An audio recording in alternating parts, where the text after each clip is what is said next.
what it is, what it was, and what it shall be. We're back again. Today's video is called Spirit War Boot Camp number 70, and this video is entitled Internal Alchemy. So what is internal alchemy? Well, in ancient Asian and Chinese systems of magic, we have what's called Neidan, and that's internal cinnabar cultivation, or the internal alchemy. Cinnabar is a mercuric alloy, by the way. It's a mercuric crystal, actually. Anyway, so now we're talking about internal alchemy. So, of course, mercury is one of the most prominent substances in alchemy, all right? It's supposedly instrumental towards creating the gold of the philosophers. But so in Taoist and Chinese alchemy, they had a very similar system, of course, because it's grounded in the material world, which is consistent throughout. Arguably, though, just based on my own personal study and the attempt to study Western alchemy versus Chinese alchemy, they're both extremely difficult. But I would say that the written materials that are available on Chinese alchemy are much more detailed in terms of the plant pharmacology in particular, which is a key component because for normal humans without big mining operations, like that's the way that they interface with the mineral world of the crystals, right? And the metallic salts and the crystals that give plants their life and animate their growth and so on. So these same compounds, all the elemental crystals, and particularly I kind of give a lot of credence to the concept of homeopathy in the sense that it's based on these 24 so-called biosalts or cell salts. And I think that that's an accurate model for the body and how it functions and for all our patterns of disease and illness. If you want to pinpoint kind of the pivot point or the little key socket of the body's chemistry and the body's internal alchemy, right? Those mineral crystalline salts are probably the way to go. A lot of people know about sodium, right? That's probably the most common metallic salt in the body is sodium. Now, sodium increases the blood pressure, which is a very valuable function. Like you want to be able to regulate the blood pressure. If it's too low, you want to increase it. If your blood pressure drops too low, you're in way worse shape than if it's a little too high, I would argue. But both are bad. You want to have a dynamic equilibrium, which means that it's always trying to reach this homeostatic balance between the extremes, right? So this is a very basic, this is the yin yang in the ancient Chinese system, right? The yang is the day cycle and the yin is the night cycle. Literally the terms yin and yang in Chinese calligraphy refer to the dark side, the shady side of a mountain and the sunny side of a mountain, right?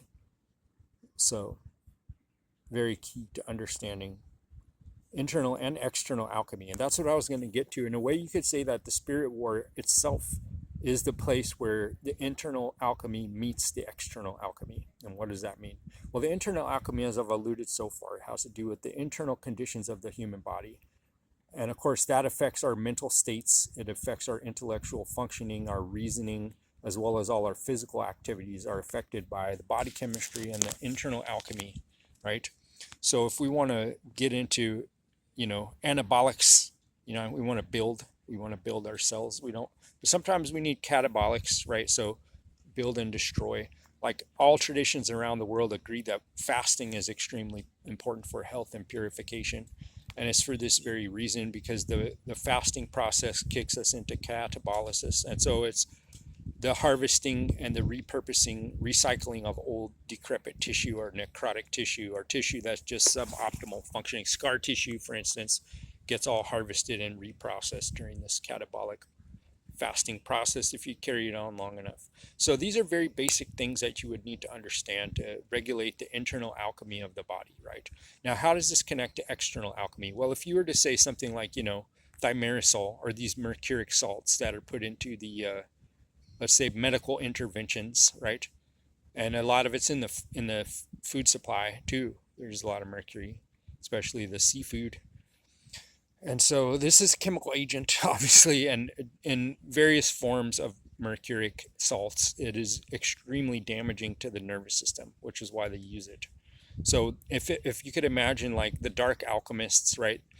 The entropic alchemists who are trying to downgrade and destroy and curtail the capabilities of humanity at large in order to maintain control and to extract life force in this kind of Cain ableism, where they're feeding on their brothers, they're feeding on other human beings for their livelihood, right? You know, this is things like when Oprah was real good friends with this guy John of God down in Brazil, I believe it was, and he was running a baby farm. Now this is what the dark alchemists do, because like I said, they're entropic in nature. In other words, they're bringing chaos and destruction to their fellow humans in order to extract energy, if you could think of it that way. So most of the inner alchemy arts that I want to teach is about boosting the human body. So how do we connect that boosting of the human body as internal alchemy with the external alchemy? Well, we learn about plant medicines is one most convenient way, because a lot of plants are free, right? And animal products too. Of course, the ancient Chinese physicians were very into, and in fact, they claim that there's 3 grades of medicine, animal being the lowest grade. So particularly for me, I think organ meats are some of the most important medical substances if your animals are healthy. But this is considered the lowest grade of medicine, plant being the 2nd grade and the highest grade being minerals. And one of the key differentiations between these different grades of alchemical medicines, right, is the potency, right? So the mineral grade being extremely potent, to the extent that it's kind of hard to measure these like micro doses of these substances. So you have to learn an advanced measurement science, and you have to be a very good physicist to be an alchemist, or vice versa. Anyway, so now my contention is that if human beings understood the science of internal and external alchemy, right, they could protect themselves from all the death merchants, right, and all the Cain Abels in the external world trying to wage dark alchemy against us, right?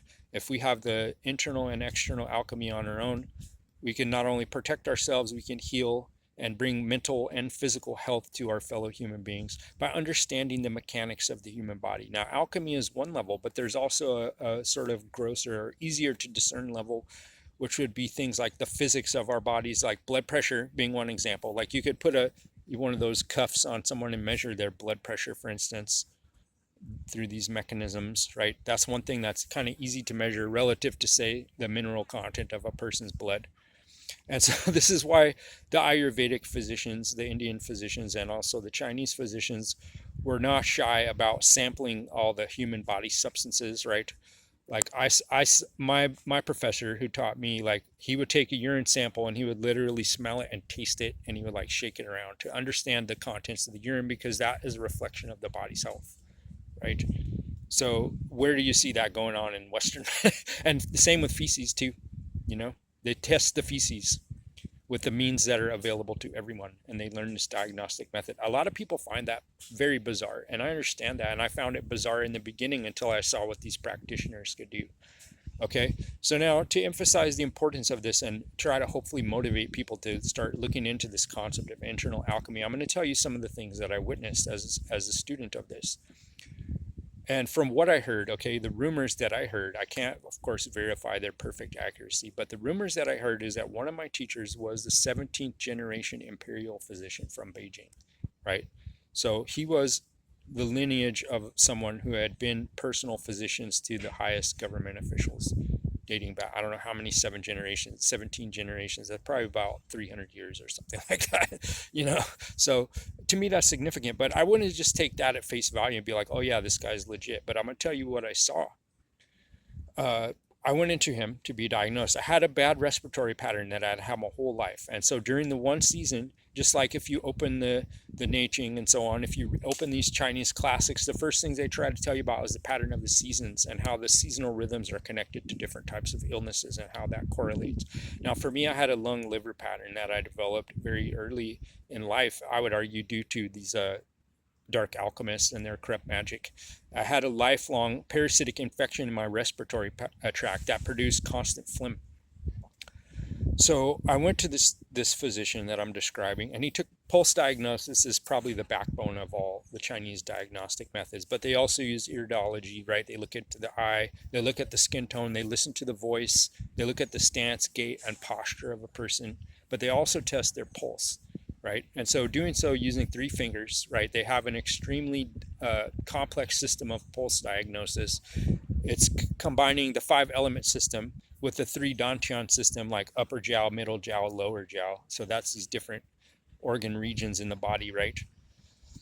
And so, we would call that kind of like the digestive, the upper GI, right, so-called, or the kind of pancreatic system, right? That's the middle jiao. Pancreas and liver are the two most pivotal organs in the systems in the middle jiao, whereas the lower jiao, that's your small and large intestine and the kidneys.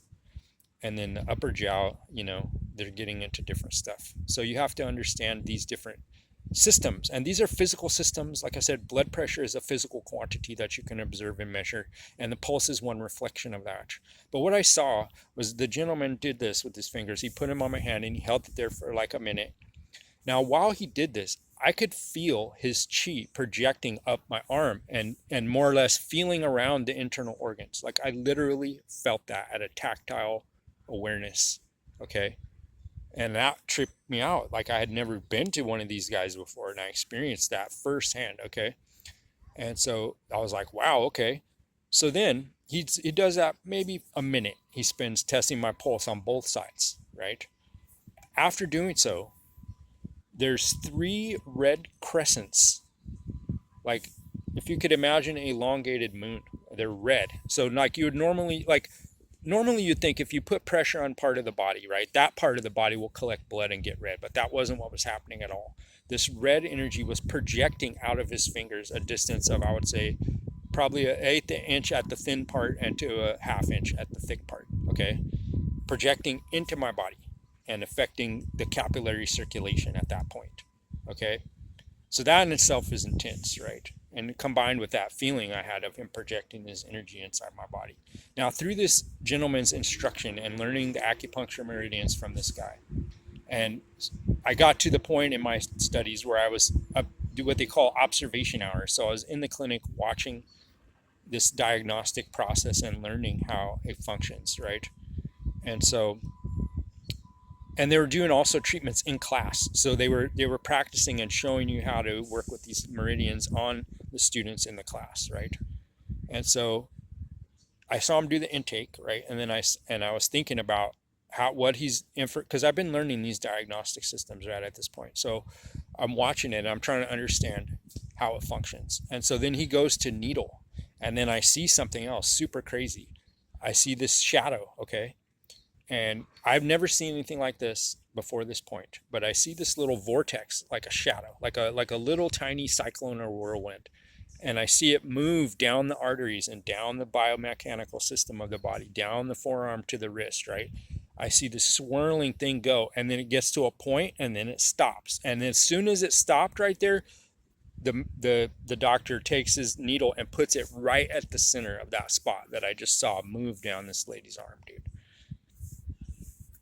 This is real. This is my firsthand experience. I don't know, I can't convince anyone who's not experienced that. I don't expect them to take my word for it, but I'm saying, what if, okay? What if the energy body is real? What if there is a definite science to that energy body, which serves as a nexus point between the world of external alchemy, the Waidon, right? That's all energies in the outer world. That's so-called pestilential chi, invading chi, parasites, cold and flu, whatever you want to call it. All the harmful pathogens external to us is comprised by this Waidon. Now, there's a system behind this Waidon of generating a powerful shield that neutralizes pathogens and prevents them.